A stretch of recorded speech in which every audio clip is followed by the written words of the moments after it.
doon sa mga nauhuli ni Nero, di ba? Pag pinili mo si Jesus, wala ka ng kayamanan. Aalisin kayo may iyong pag-aari. Papatayin kita. Pero kapag pinili mo si Cesar, malalayain ka at makabubuhay ka ng masaya. Di ba? Pero anong pipiliin nila? Mabuhay silang palayain ni Nero dahil ayaw nila sa espiritual, o mamatay sila dahil mas pinili nila ang Diyos. At dito, ginawa po yan ni Moses. Basahin natin ito sa Tagalog. Babasa pa tayo ng ibang talata. Kasi baka sabihin natin, si Moses kasi kaya niya yan sa Old Testament. Tingnan natin kung meron rin nakagawa nito sa New Testament. At kinaya rin. Mahirap po ito. Kalugihan po ito. Biro mo, ikaw na ang hari ng Egyptian, binitawan mo pa? Pero mas pinili mo ang bagay na spiritual. Basahin natin dito sa Hebrews chapter 11 verse 24 sa Tagalog. Ang sabi ko naman ng sulatan ay ganito. Okay. 11:23 to 24 to 26. Sa pananampalataya ng lumaki na si Moses, ay tumanggi siya tawagin anak-anak na babae ni Paraon, na pinili pa ang siya'y pampalasanin. Dito, bida ngayon, tinakampalasan ka. Di ba? Pinili niya na siya'y pampalasanin na kasama ng bayan ng Diyos kaysa magtamo ng nagsisikupas na kaligayahan sa pagkakasala. So alam niya oo nga, magtatamo ko ng kaligayahan. Tamuhin ko ang kaharian ng Ehipsyo. Alam niya na ang lahat ng pisikal na bagay, pang-temporary lang. Di ba? Meron bang pisikal na nag-last long? Nag-last forever? Ang kaharian ng Babylonia, nung papanahunan niya, hindi mo iisipin na babagsak? Di ba? Ang kaharian ng Persia, ang kaharian ni Alexander, yung Greece, hindi mo isipin na babagsak. Ang kaharian ng Roma, hindi mo isipin babagsak. 80 anyos na ang buhay ng tao.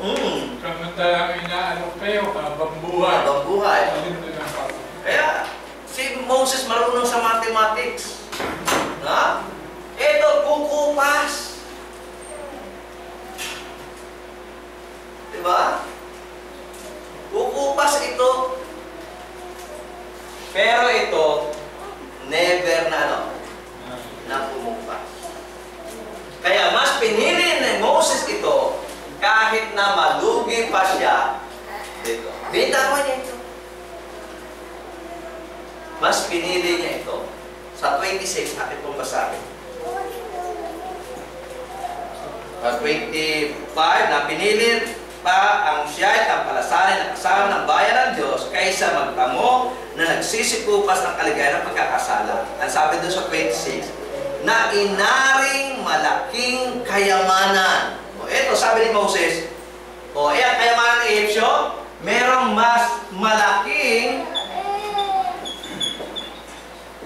kayamanan.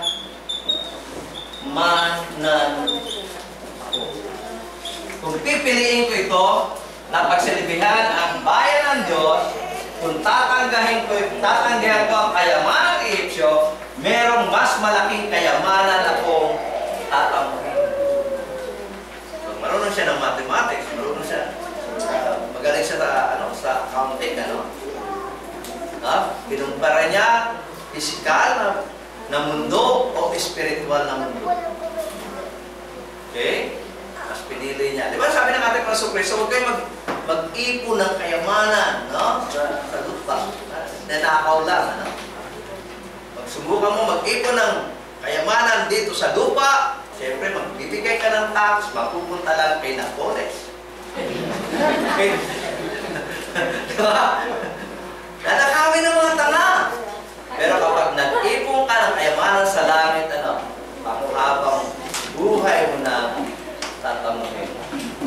Nakita niya? Tuloy natin pagbasa. Sabi, na inaring malaking kayamanan ng ano? Ang kadustaan ni Kristo. So, mas malaking kayamanan para kay Moses ang ano? Ang kamatayan ng ating Panginoon sa Kristo. Yung kadustaan, ibig sabihin yung paghihirap. Nung panahon ni Moses, hindi pa naman sinabi siya mapapako sa krus. Okay, pero sabi, manghihirap si Kristo. At ito'y nakita na ni Moses. Pero niyo, ang layo ng panahon ni Moses sa ating Panginoon sa Kristo. Si Moses po ay nabuhay noong 1500 BC bago dumating ang Kristo. Siyempre, ang layo ng kanyang pagitan, nasa 4 BC, pinanganak ang ating Panginoon sa Kristo at siya ay nagpasimulang mangaral noong 29 AD, sinabi 30. Okay, so makikita natin kung gaano kalayo yun. Pero sa kapanahon ito ni Moses, nakita niya na ang kamatayan ng ating Panginoon Kristo na magbibigay sa kanya ng buhay na walang hanggan. Kaya mas pinili niya ang bagay na ito kaysa sa mga bagay